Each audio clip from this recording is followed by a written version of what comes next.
ஏறு தூக்கி பள்ளியில் இன்று பயிலும் மாணவன் தான் நாடு காக்கும் தலைவனாய் நாளை விளங்கப் போகிறான்.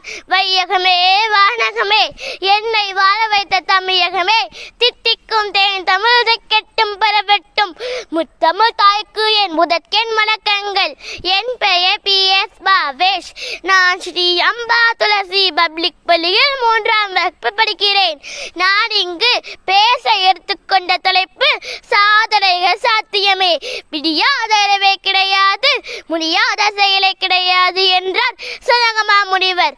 இந்த உலகத்தோடு ஒப்பிட்டால் மனிதன் ஒரு அணுதான். ஆனால் அணுவின் வலிமை அளவிட முடியாதது.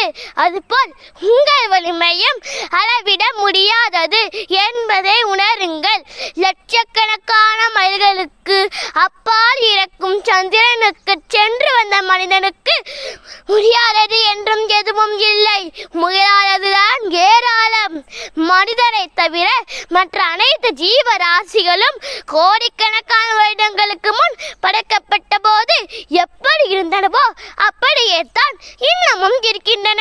அதில் எந்த மாற்றமும் இல்லை. ஆனால் மனிதனோ லட்சக்கணக்கான சாதனங்களை கண்டுபிடித்து விட்டான். அதற்கு காரணம் 6வது அறிவு எனப்படும் பகுத்தறிவு சிந்தனை திறன். மாளிகையில் வாழ மாளிகையில் பிறக்க வேண்டிய அவசியமில்லை. இன்றைய மாளிகை வாசிகளில் 190 பேர் மண் குடிசைகளில் தான் பிறந்தவர்கள். எப்படி அது அவர்களுக்கு சாத்தியமாயிற்று?